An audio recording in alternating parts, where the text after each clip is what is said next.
नमस्कार साथियों, मैं विशाल शर्मा आपका स्वागत करता हूं अपने YouTube channel Vrinda short and Tim पर। साथियों, आज हम रामधारी गुप्ता खंड 1 की प्रतिलेखन संख्या 20 लिखेंगे, जिसकी स्पीड रहेगी 80 वर्ड पर मिनट।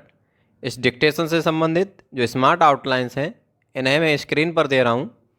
लिखने से पहले आप पहले स्मार्ट आउटलाइन बनाएं, उसके बाद डिक्टेशन लिखें। अब मैं डिक्टेशन बोलने जा रहा हूं। रेडी। महोदय, मैं अपने बारे में कहता हूँ। जब मैं छोटा था और कॉलेज में पढ़ रहा था, तब रूस और जापान के बीच युद्ध छिड़ा। उस समय समाचार पत्रों में जापान के संबंध में बहुत सी बातें छपा करती थीं। उनमें एक बात यह भी थी कि जापान में शमुरिया जाति के लोगों ने अपने सब अधिकार वहाँ के राजा को दे दिए थे। उसके बाद जापान बड़ी उन्नति कर सका। हम लोग यह पढ़कर आश्चर्य और सराहना करते थे। उससे बढ़कर हमारे यहाँ के लोगों ने स्वराज्य स्थापित होने के बाद 1-2 वर्ष में एक उदाहरण उपस्थित करके दिखाया। हम भी अपने हजारों वर्षों के इतिहास को नहीं भूलेंगे।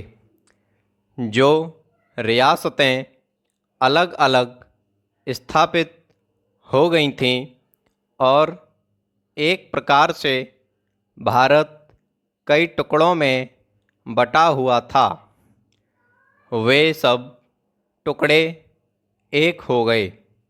आज ब्रिटिश भारत और देसी रियासतें मिलकर एक हो गई हैं। Paragraph change.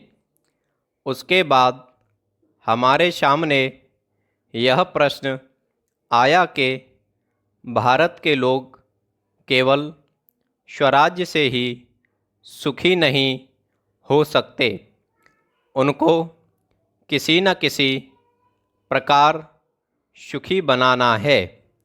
इस संबंध में सरकार ने अपनी ओर से प्राय सभी राज्यों में जमींदारी और जागीरदारी उन्मूलन के कानून उपस्थित किए और वे कानून पास हुए।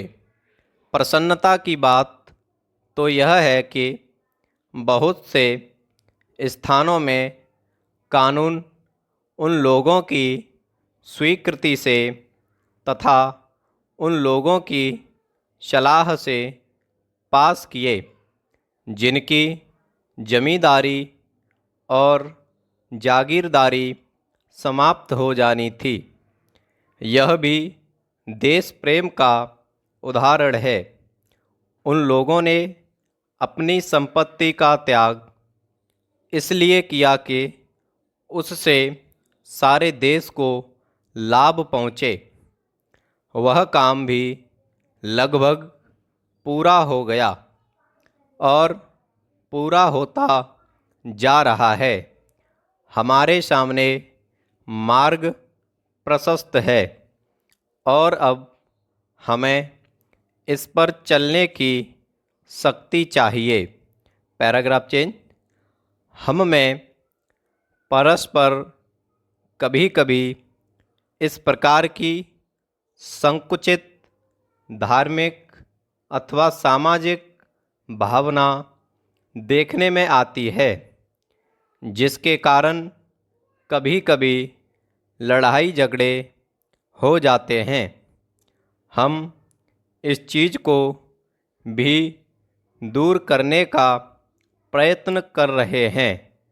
हमारे संविधान में स्पष्ट बता दिया गया है कि कोई चाहे किसी भी धर्म का क्यों ना हो, किसी भी जाति का क्यों न हो, इस देश में सबको समान अधिकार है। गरीब से गरीब आदमी को भी वही एक वोट देने का अधिकार है जो कि राजा साहब को है, या मुझे धर्म के नाम पर किसी प्रकार का भेदभाव नहीं किया जाता है। स्टॉप।